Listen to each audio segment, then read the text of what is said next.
Biology 107, Topic 14, DNA Replication and Repair. So I know I've already given this lecture in person at Keano College, but I wanted to go back and just revisit some of the concepts because it's a very important topic, just to give you a little bit more information to prepare for the final exam. So first, what does it mean that two strands of DNA are complementary and antiparallel?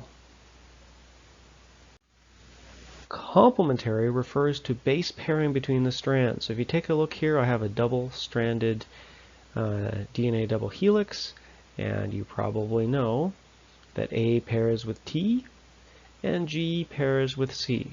So take a look, A stands for adenine, T is thymine, and these have two hydrogen bonds. G stands for guanine, C for cytosine, and guanine and cytosine have three hydrogen bonds. What does antiparallel mean? Antiparallel means that one strand is backwards to the other strand. So in terms of the chemistry, this means one of them runs in the 5' to 3' direction, and the other strand runs in the 3' to 5', the opposite direction. Take a look at this diagram here. It's showing the polarity of the two strands. The strand on the left is 5' to 3', and the strand on the right is 3' to 5'. What does that mean? The carbons on the ribose, in this case deoxyribose, are all labeled 1, 2, 3, 4, and 5, and they're put little primes or ticks beside them to indicate that we're talking about the carbons on the sugar and not the carbons on the nitrogenous base. So if you take a look up at the diagram, there's a 3' there and the 5' there. So the strand here on the left goes 5' to 3', and the strand on the right is in the opposite direction. So always remember this, 5' to 3'. This is important for all of the enzymes and all of the processes involved in replication, transcription, and translation. So this 5' to 3' thing actually applies to the extension or synthesis of new DNA. If you take a look, here's a tiny strand. We've got a 5' end over here and a 3' end over here. The new nucleotide comes in. There it is. This here is a new nucleotide. We call this a DNTP. DNTP stands for deoxy nucleotide triphosphate. So of course we have an A, a T, a C, and a G version of this. So when this is taken by the DNA polymerase, we lose two phosphates, so these two phosphates here are cut off, and the new base is added to that 3' end.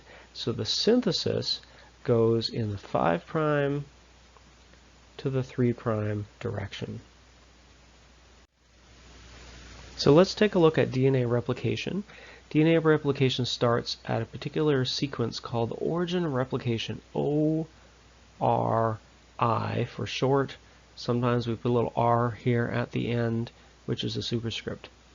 So the origin replication is a sequence of DNA that is found on that DNA molecule, and this is where replication is initiated. So this is where the replication machinery binds and starts its thing. So here goes. We have our DNA replication has begun at the origin replication. You can see here that we have, it goes in both directions, goes to the left and to the right. And there's our parent strand, which is the dark blue, and the daughter strand is the light blue. It's going to continue along its pathway and eventually go around the entire chromosome. So this little part here where the replication is occurring is called the replication fork, and the open part is the replication bubble. So just zooming out a little bit, I want to show you as this continues and proceeds. Of course, eventually we're going to have almost two complete chromosomes here. This is a circular chromosome in bacteria, and so eventually those two replication forks are going to join and finish and make two chromosomes. Here's an electron micrograph. You can see we have one replication bubble, or one replication fork here, one replication fork here, and this whole thing here is the replication bubble. And there's the two daughter chromosomes. So what happens in eukaryotes? We have much larger chromosomes, so we need to do some multitasking, and we have actually multiple origins replication on our chromosomes. So here goes. You can see the replication is occurring and is separating away from the origin replication. We're forming multiple replication bubbles. Once again, there's the parent strand, and the light blue is the daughter strand. There's the bubble, there's a replication fork. So they're separating, and eventually they're going to merge together. Here's an electron micrograph showing a whole bunch of replication bubbles and replication forks. And there's our final two daughter strand molecules. So let's talk about DNA polymerase. This is a very important thing that we talked a lot about in lecture, and I want to just cover some of these details now in terms of how DNA polymerase works. Notice this says DNA polymerase 3. Yes, there are different versions of DNA polymerase. We're not going to focus on the different versions in Biology 107, but you may want to know that there are different versions. There are different versions in bacteria and different versions in eukaryotes. So what are some important notes about DNA polymerase? First of all, it's important to note that this is an enzyme. It has two substrates. One substrate are those dNTPs. So we've got our A and our T and our G and our Cs. The other substrate we've already mentioned was the 3' OH end of the growing strand. So what does this mean? It means that the synthesis of the new DNA is only in the 5' to 3' direction. It doesn't work backwards. Also, the other thing to know is that the new strand is complementary to the template strand. So it doesn't just add any random dNTP onto the end of the 3' end. It will add something that's complementary to the template strand that it's traveling upon. A couple other notes about DNA polymerase. First of all, since the 3' OH end is actually one of its substrates, it cannot start without a 3' OH end. So therefore it needs some sort of other nucleotide, whether it's DNA or RNA, to actually begin. So in the case of DNA replication, it's a 3' OH RNA primer. We'll talk about that shortly. DNA polymerase also has proofreading activity. This is a great thing. This means that our genomes are going to be copied very accurately, and if there are any mistakes, the mistakes are usually replaced. We're looking at maybe one mistake in a billion, so it's very small. Very good proofreading activity. One more thing is that DNA polymerase can remove that RNA, those RNA primers that we're going to talk about, so it actually has the ability not just to add new nucleotides, but it can remove old nucleotides, particularly if it's the wrong ones. That's part of its proofreading activity.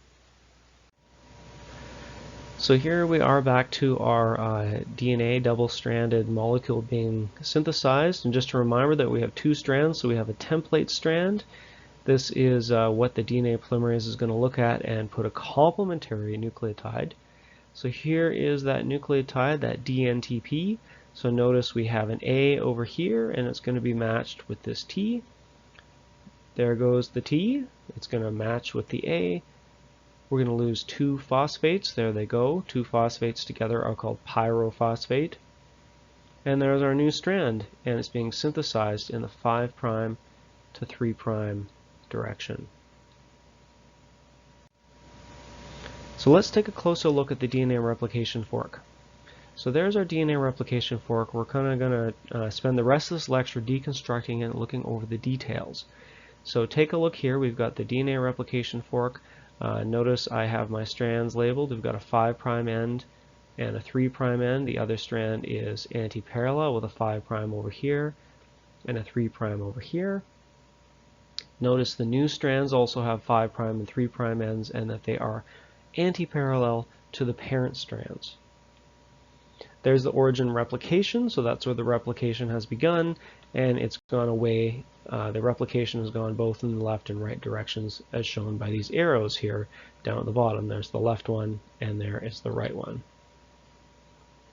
That is the leading strand. We'll talk about that in a minute, what that means. We have a primer, that's an RNA primer. We'll talk about that too. There's the lagging strand done in little fragments called Okazaki fragments. Okay, so let's take a look at what exactly is going on at that replication fork. So notice we have this little pink molecule up here, right here. This is my DNA polymerase 3, and it is synthesizing the new DNA. We've already talked about how that works. It goes in the 5' to 3' direction, so it's going in this direction here, and it's adding complementary base pairs. So there it goes. You can see it has zoomed along a little bit. It's going in this direction here and synthesizing the new DNA. I'm just looking at the top strand for now, which is the leading strand. We'll talk about the lagging strand a little bit here now for a minute.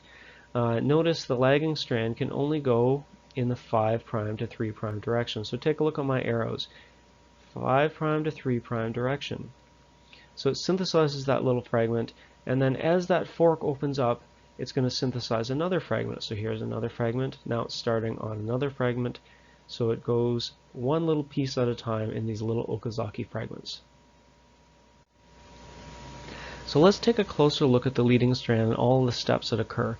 So remember what we had talked about before is that the DNA polymerase cannot initiate synthesis. It needs a free 3' OH end. So the way that this is done is that we make this little thing here in red.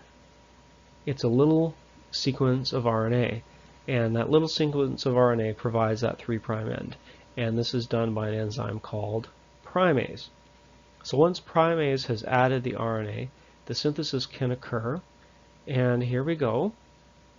So there's the DNA polymerase. It binds onto the RNA primer and then zips along and makes the brand new DNA going in the 5' to 3' direction. So here we go back to that same picture, and eventually, unfortunately, we have this RNA here. We've got to get rid of that. So you can see the DNA polymerase comes along again and it actually removes that RNA. It proofreads, it sees that that's not DNA, it removes the RNA, and this happens at the both leading and the lagging strands. And now we have a complete daughter strand. So there's a picture showing a few other enzymes and proteins involved in DNA replication. We've already talked about the primase. The primase makes the RNA primer. There's a few other enzymes that are essential though to this process. One of them is helicase. So helicase, this separates the helix, so it actually breaks the hydrogen bonds between the two double strands of the DNA. Next we have these things here, these SSBPs, single-stranded binding proteins. These are proteins that hold it single-stranded long enough for the DNA polymerase to come along and make the new daughter strand. Lastly, we have something called topoisomerase, and this is kind of like something that untangles the DNA. If you pull two strands of DNA apart, it's kind of like pulling two pieces of rope apart, or maybe pulling apart a braid in your hair. If you just tug at it, it's going to twist and knot up tighter. And that's actually what happens with DNA. Since it is helical, if you try to just untwist it, it's going to cause some issues. So the topoisomerase is actually an untangler. If you take a look here on the image, it actually cuts a little nick, lets the thing untwist, and then it reseals that nick, reseals that gap. So it kind of cuts it, untwists it, and then reforms the DNA, and that's what it does to untangle the whole thing. So there's the leading strand one more time. You can see the DNA polymerase over here, and it's traveling in the 5' to 3' direction, and it's doing this relatively continuously. Now let's take a look at the lagging strand. So here's the lagging strand. So it starts out just like the leading strand in that we start off with a little piece of RNA. There's the primase here, so there we go. Now we're making our DNA. There's the DNA polymerase. It's zipping along, making new DNA in the 5' to 3' direction, always 5' to 3'. Lastly though, take a look right here. It runs into another fragment. So the DNA polymerase detaches because it doesn't need to, it can't do any more synthesis. It can't push it off from this end here. So there's the DNA polymerase 3 that's just made the strand of DNA on the Okazaki fragment. And you can see there's another DNA polymerase 3. It's coming along and it's finishing its little Okazaki fragment. Now the problem is now we have to get rid of this RNA here. And this is actually done by another DNA polymerase 1. So DNA polymerase 1, we don't really care in Biology 107 that there's different DNA polymerases. I just want you to know that it is done by DNA polymerase. It comes along and removes the RNA primer. So you can see there it is. It's removing the RNA primer. Now at the very end, there is a little bit of a problem here because right there's a bit of a gap. So remember that DNA polymerase can only attach to 3' ends. It can't attach to 5' ends. So it doesn't actually have the enzymatic ability to finish joining the two fragments together. So we have a new enzyme called DNA ligase, and this enzyme seals the gap. It makes a new covalent bond between the two different fragments. And that's the last enzyme we need to worry about in DNA replication. So here's the DNA replication fork. You can see we have most of the enzymes there together. You can see the leading strand is continuous. You can see that the lagging strand is being done in fragments. So take a look and review that. At initiation replication, don't forget we have helicase, the single-stranded binding protein, and the topoisomerase. And then for the actual replication, we of course have DNA polymerase, but we also have primase, and we have ligase in the lagging strand. So at this point in class, I drew a replication fork on the board. And I happened to take a picture of it this semester, so there it is if you missed it. I'm going to reconstruct some of this now. It's a little hard for me to draw using PowerPoint freehand with my mouse, so I did some of the drawing by typing and drawing lines, and I'll fill in some of the other details as I go along. But you can take a look at this picture, or I encourage you to try to draw your own and see how well it matches my diagram. Okay, so let's draw that replication fork. Here we go. There's one strand, there's another strand. Notice I've drawn these strands anti-parallel. This one is going in the 5' to 3' direction. This one is going in the 5' to 3' direction, but in the opposite way. So there we go. I'm going to join these strands together to show you that they are hydrogen bonded over here and separated on the left.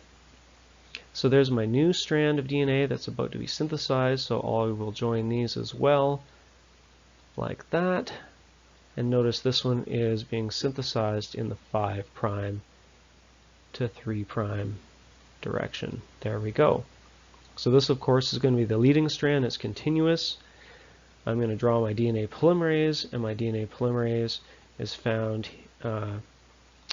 right here.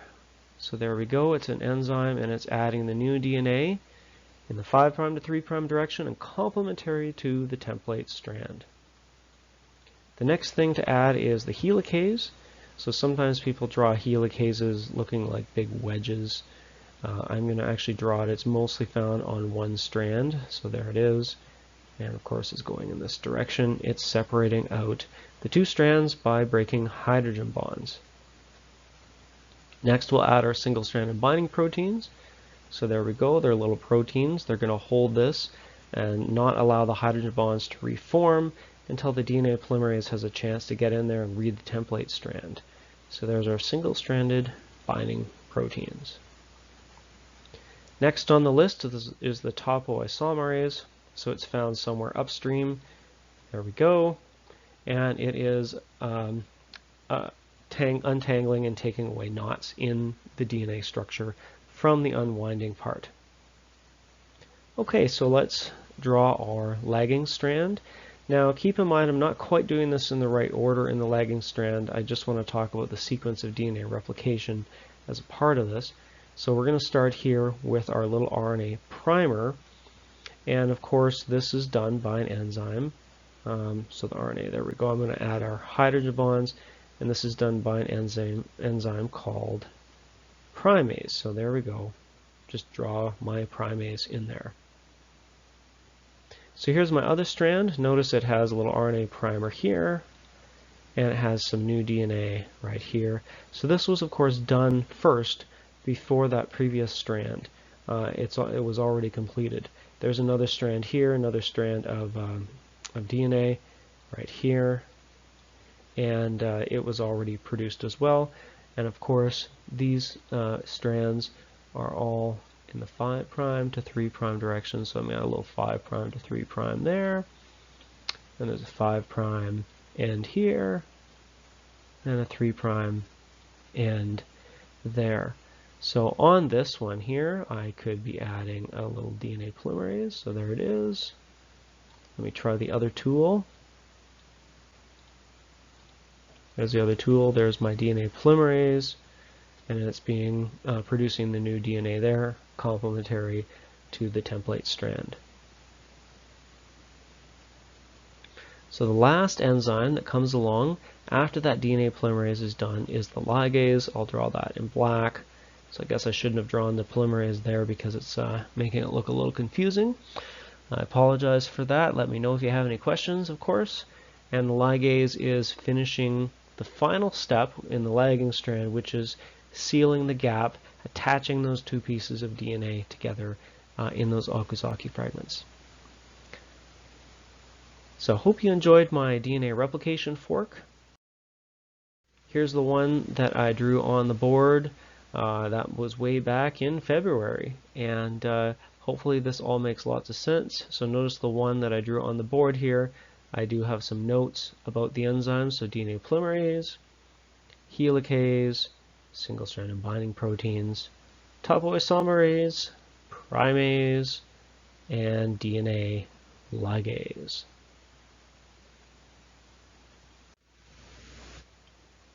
So I encourage you to go check out this BioFlix video. The link is here. I also have it in the course playlist, and this is made by the textbook publishers, so it uses some of the same diagrams that are in your textbook and also in my notes. Go check that out. This is a pretty well produced video. So this is not quite the end for topic 14. I'm not going to cover the other slides. I mostly wanted to focus on the DNA replication machinery. Do go over your notes and take a look at the parts on DNA repair and telomeres, because those things will likely be on the final exam as well. Don't forget to go over your terminology. You can see we have lagging strands, single-stranded binding proteins, Okazaki fragments, and so on. So make sure you know what all of those things are. I just noticed in my notes here I have ligase and nuclease. Those are actually separate words. Somehow they end up stuck together there on the slide. They should be separate in your actual notes. Don't forget to take a look at the study questions. Be able to draw this. I'm not sure how I will ask you on the final exam yet in terms of the online format, but always let me know if you have any questions. I hope everyone is doing well, and I hope you have a wonderful day. See you later.